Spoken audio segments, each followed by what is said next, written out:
make sure you're enjoying the night, but we will allow them to briefly talk about Charles, and then I will call on the team. We'll do the ribbon cutting for this new clinic that will be opening pretty soon, that will serve 20,000 individuals in Liberia.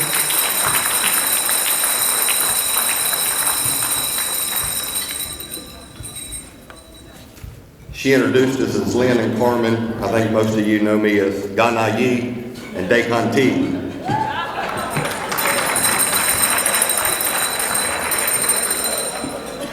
Charles Alexander, my friend, asked Carmen and I to thank the ATDOE Memorial Foundation for honoring him in resignation of the donation of the funds to establish both the Alexander Family Clinic and the Alexander Family Laboratory.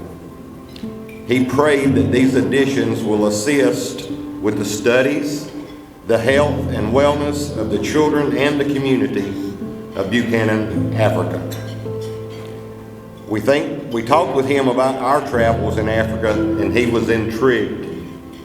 He soon began to ask questions about the who's, what's, when's, why's, where's to our adventures. As he gained insight into the livelihood of the people in Buchanan, he had tears in his eyes. One day he finally asked, "What can I do to help?" While listening to these stories, it brought back memories to him from his childhood and his life. He was born on December 21st, 1928 in Landis, North Carolina. His parents purchased a farm in rural China Grove, North Carolina in 1929. He grew up with his parents and two brothers and continues to live on the same farm today.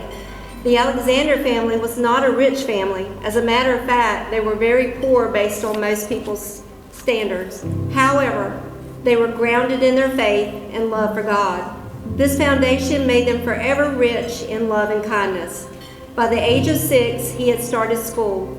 He attended a one-room schoolhouse near their home. He walked to and from school every day, having all grade levels in one room. The older students would often assist the teacher with the younger ones.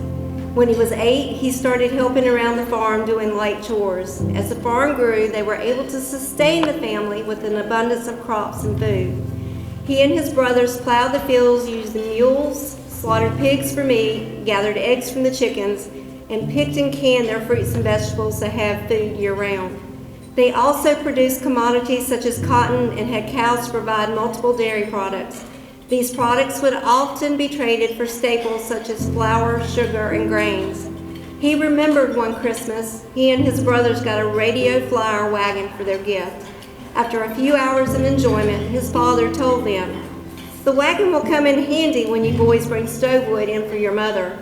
He said it did help and left more time to play with the wagon once the chores were done. Life was simple on the farm and everything had a purpose.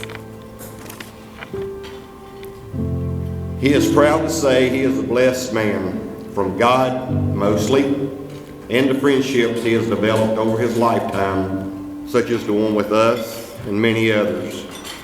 He has been blessed financially by learning to save money, especially when going through the Great Depression. This allowed him to donate the needed funds to the buildings in Buchanan. He asked us to convey that it is both a privilege and an honor to share in that blessing with you. May God bless you, and thank you for your time, Charlie Alexander.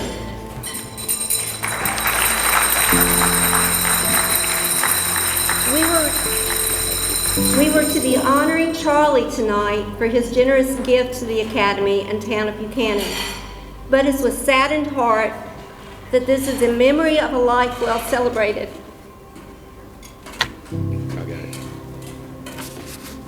Charlie went home to be with the Lord and his Maker early on Wednesday last week, September the 4th. So when you get there, look up Charlie Alexander and tell him thank you.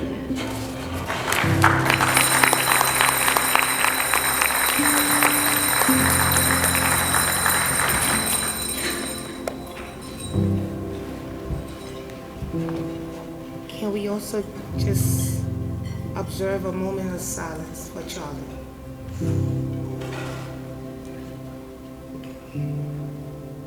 May his soul and all the souls of the faithful departed rest in perfect peace.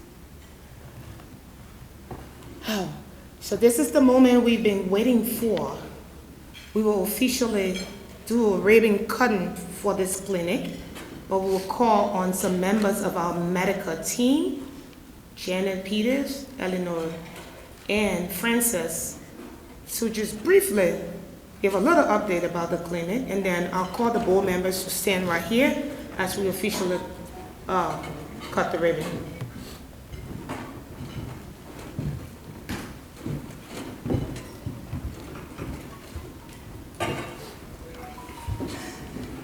Good evening, everyone.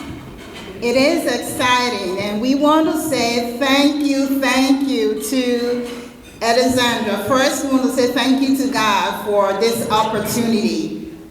This is the medical team. One of our colleagues is not here, Amanda Thomas. She who have been here with us. But this is an opportunity, and we are so grateful that this is the time we can go back and serve our community. Now, the clinic, as Francis stated, is going to serve more than 20,000 people in the community. And we are going to offer preventative health care services.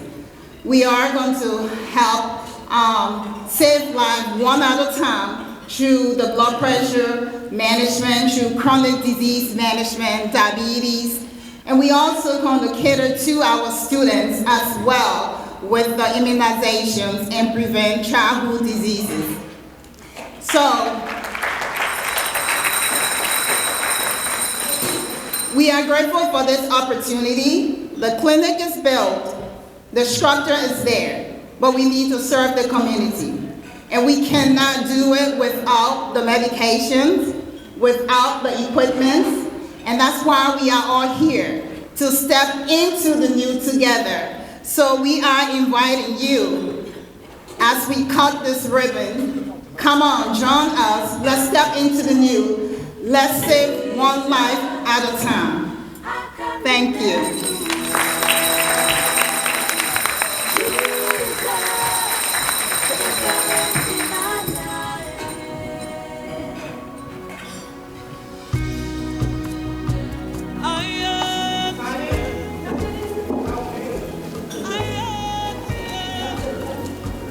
What have you not done for me, oh Lord, I'm grateful.